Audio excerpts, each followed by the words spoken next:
Mararamdaman niyo po yan, mga kapatid. Ang pagpapasakop ay isang kusang loob.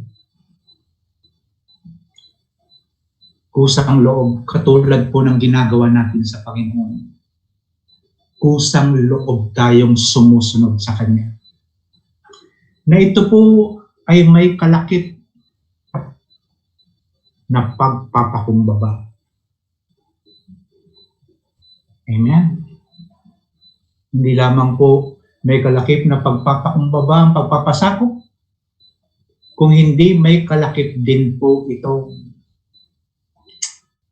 pagsunod. Pagtitiis. Lahat po ng mga nabanggit ko po sa inyo, no? Pagpapasakop, no? Pagpapakumbaba, pagsunod sa Diyos, at pagtitiis, lahat po yan ay ibinigay na sa atin ng Diyos. Ang kulang po, alam ko po na hindi kulang, ano po? Ang nais po ng Diyos, isagawa po natin. Kailangan may application po tayo dahil wala po tayo naging sandigan ng ating pananampalataya kung hindi ang salita ng Diyos. Amen. Okay, susunod po. In Colossians chapter 3 verse 18, mga babae, pasakop kayo sa inyong asawa sapagkat iyan ang naaangkop. Nandiyo po yung ginamit niya po, no? Sapagkat iyan ang naaangkop sa mga nakipag-isa sa Panginoon. Ulitin ko po, kung nakapagka tayo sa Panginoon, ang pagpapasakop po ay naaangkop po sa turo at tuntunin. Instruction po ito ni Apostol Peter. Ano po, na binigyan niya po ng importansya ang mag-asawa, ang bawat tahanan, pamilya po.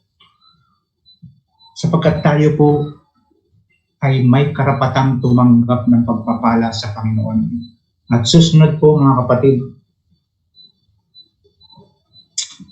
pagmasdan niyo po, no? Sabi niya po dito, no? In 1 Corinthians 7:16, ano po, sabi niya po doon sa letter B po, no?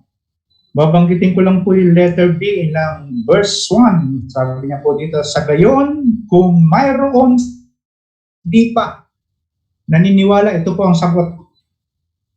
Sa gayon, kung mayroon sa kanila na hindi pa naniniwala sa salita ng Diyos, mahihikayat din silang sumampalataya dahil sa inyong magandang asal kahit hindi na kayo magpaliwanag pa sa kanila.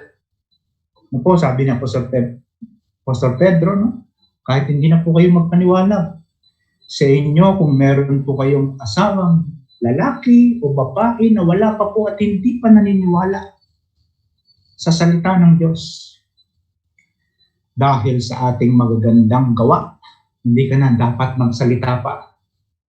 Sabi niyo po dito, no? Anong malay ninyo?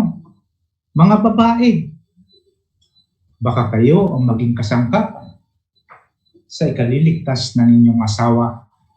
Tignan niyo po, no? Ang ganda po, no? Ang ganda ng instruction. Ibinigay po ni Apostol Pedro para sa bawat mag-asawa. Meron po yan, totoo po yan. No? Mapapansin po natin yan sa maraming iglesia na ang umaatin lang ay ang babae. Maaaring hindi nila kasama ang kanilang asawang lalaki. Naiiwan sa tahanan o hindi natin alam kung anong pong sitwasyon. Ano po?